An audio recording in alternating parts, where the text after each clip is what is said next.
투데이 오늘의 말씀은 사도행전 5장 17절부터 24절 말씀입니다.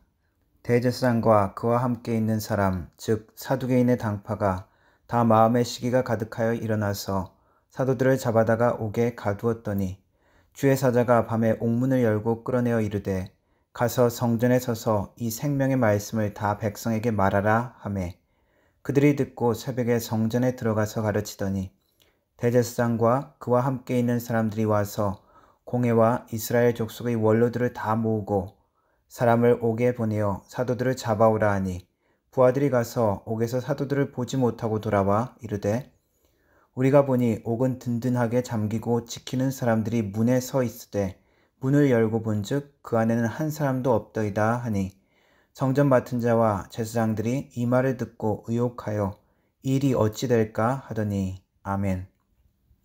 사도들이 두 번째 투옥된 사건입니다.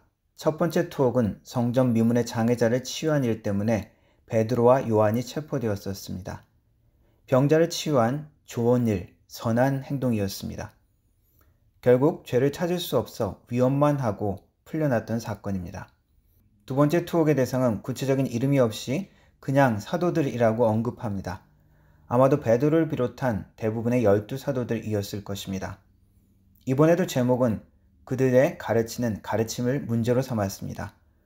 복음서에 예수님을 대적한 무리들로 바리새인들이 많이 등장하는 데 비해서 사도행전에 나오는 교회에 핍박하는 주체는 주로 성전 맡은 자들, 바로 대제사장들 그룹인 사두개인들이었습니다.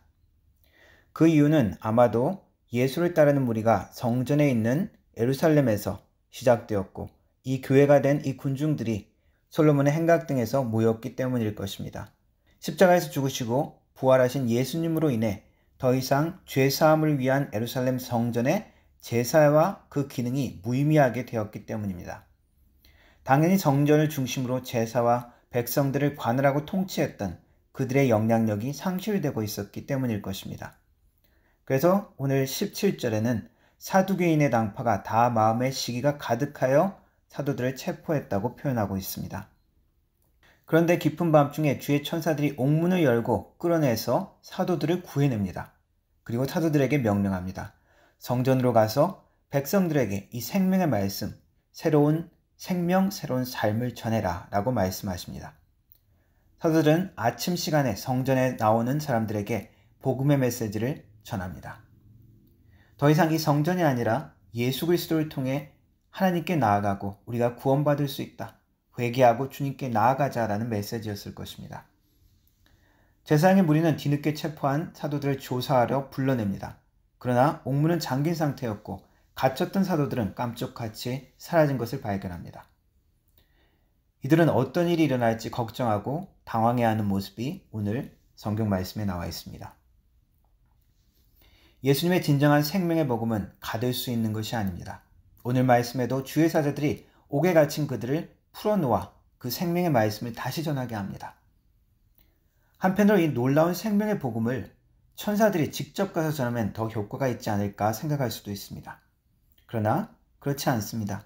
다친 마음과 순종하지 않는 심령은 죽은 자가 살아와서 다시 복음을 전해도 천사가 와서 복음을 전해도 듣지 못한다고 말씀하고 있습니다. 그러나 주의 영의 인도함을 받은 자들은 구원의 복음이 전파되어지기를 기다리고 있습니다. 한편으로 그러한 준비된 영혼들은 복음을 갈망하고 누군가 복음을 전해주기를 기다리고 있는 것입니다. 그리고 주님은 당신의 증인들을 보내서 그들을 구원하시기 원하십니다. 그래서 생명을 구원하는 복음은 갇혀 있어서는 안 됩니다. 그렇기 때문에 또한 세상이 가두려 해도 천사들을 시켜서 계속 주님께서 풀어놓으십니다. 여기저기 전달되어 구원 얻은 백성들이 많아져야 하기 때문입니다. 이 축복되고 귀한 일에 예수님은 자신의 증인들을 사용하십니다. 세상이 방해를 하지만 주님은 이 세상의 방해를 계속 깨뜨리시고 계속 풀어놓으십니다. 그리고 영광스러운 일에 우리를 동참하게 해주십니다. 복음을 전하는 일입니다. 복음을 전하는 일은 직접적으로 예수님의 말씀과 생명을 전할 수가 있습니다. 예수 믿읍시다. 교회 갑시다. 죄와 사망과 저주에서 우리는 구원받을 수 있습니다 하는 메시지입니다. 또한 간접적으로 우리의 삶을 통해서도 전해야 합니다. 어떤 때는 이것이 더욱더 강력하고 그리고 또 이 방법으로만 할 수 있을 때가 많습니다. 내가 내 삶의 주인이 아니라 예수께서 주인됨을 우리의 말과 태도와 삶의 행동으로 나타내는 것입니다. 감사하지 못할 환경에서 믿음으로 감사하는 내 모습, 내 감정이나 기분대로 다른 사람에게 행동하고 그냥 쏘아붙이고 그렇게 말하는 것이 아니라 주님을 생각하며 인내하는 모습, 두렵고 어렵고 힘든 순간이지만 믿음으로 하나씩 행동하는 내 모습, 먼저 베풀고 나누고 다가가는 그러한 모습, 이 모든 것들이 우리 가까이 함께하고 있는 자들에게 예수님의 생명을 전하는 또 다른 귀한 방법입니다. 귀하고 영광스러운 사명을 우리에게 주신 것을 잊지 말아야 합니다. 여전히 우리의 상황은 우리가 아무것도 할 수 없다고 느끼게 만들 것입니다. 계속 우겨쌈을 당하게 만들 것입니다. 그러나 주님은 우리를 결코 그 가운데 내버려 두지 않으십니다. 하나님은 계속 순간순간 힘주시고 시시때때로 구원해 주십니다. 그때 그 순간 이제 또 살았구나. 또 잡히기 전에 또 우겨쌈을 당하기 전에 이제 더 깊이 숨어야지.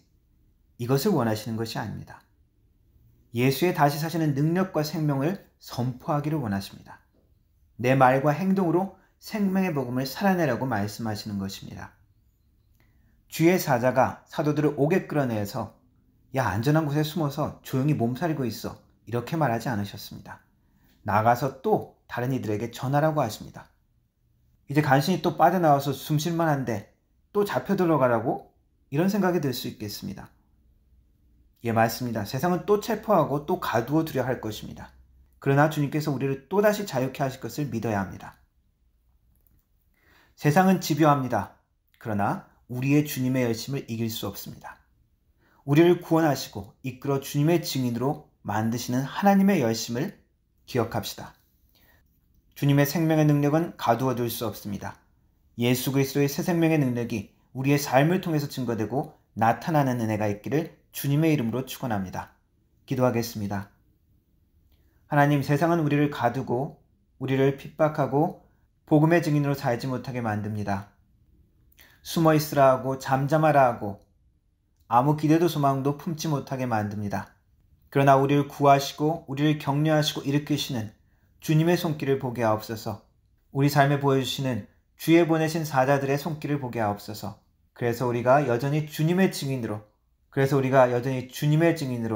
생명의 복음을 누리고 나누는 자로 살아갈 수 있도록 도와주옵소서. 예수님의 이름으로 기도합니다. 아멘.